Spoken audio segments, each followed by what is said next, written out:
sometimes the best gifts during the holiday season can't be found under the Christmas tree. That was the case last holiday season for a young 13-year-old North Texas girl who received a life-changing gift with a kidney transplant. Charlie joins us this morning along with Children's Health Child Life Specialist Caroline Radka. Good morning to you both. Good morning. So glad to have you here. Okay, so Charlie, you're celebrating 1 year since your most recent kidney transplant, but it all started shortly after you were born. Your story, tell me a little bit about it, and how old were you when you got your first transplant? Well, it started when I was around 2, and I got a new kidney transplant. A friend of my mom's and family gave it to me, and it lasted around 10 years before I needed a new one.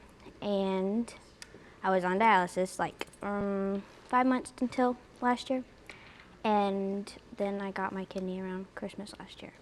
How did you feel? Were you scared when you heard that you had to have another one? I was really nervous because that meant like I had to live in Dallas, and I didn't get to stay home and go to school. And tell me what effect that had, especially because it happened during the holiday season. yeah, it was really like stressful for me because I didn't get to stay with my family or friends and celebrate it like normal.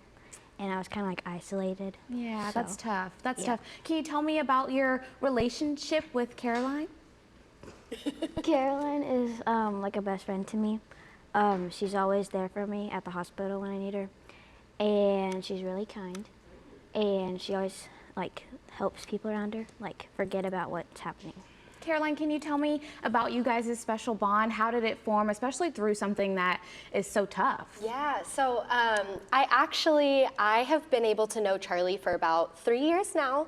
I used to work in dialysis whenever Charlie had to go back on dialysis after her first kidney transplant failed. And so we were able to get to know each other through that. And then as I moved into a new position in transplant, she also got her transplant around the same time. It worked out perfectly. It did. And so in this last year of just Charlie being at the hospital for checkups and just continuing to see how her kidney has been doing, we've been able to get to know each other more.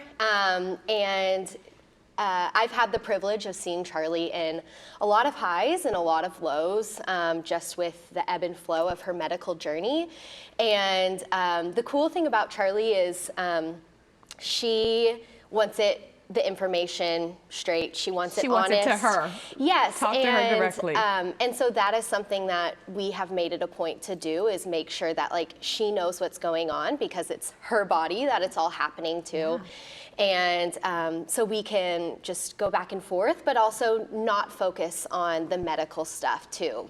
Talk about, she rides horses, and talk about school, and talk about her friends back home, and trying to keep life as normal as possible as it can be. Yeah. And playing games and all those things too. That's awesome. Well, this is a special bond for sure. You can definitely tell even before we started talking, you can just see how close they are. And so I know you talked a little bit about isolation, Charlie, during the holiday season, but you actually get to spend the holidays at home this year. Yes. How excited are you? Oh, I'm very excited. Like, I spent the last couple holidays at the hospital. I mean, don't get me wrong. They made it like fun, but it means a lot more to be able to spend it at home with my family and my brother. And because you've experienced it at the hospital, maybe do you have a message for any children out there who are spending the holidays in the hospital this year? Well, the people at the hospital make it really great, so don't worry, it'll be a lot of fun. But I feel like the most important thing is don't feel like it's forever, because eventually it's not forever. It will eventually come to an end. Yes. There's always a rainbow at the end of a rainstorm, right? Yes. Okay, so Caroline, where can people go to support children like Charlie? Yeah, absolutely. So we're very grateful for our generous donors and everything, and so they can go to give.childrens.com and learn more there. Awesome. Well, Charlie, I'm so excited for you, and happy holidays to you both. Happy holidays.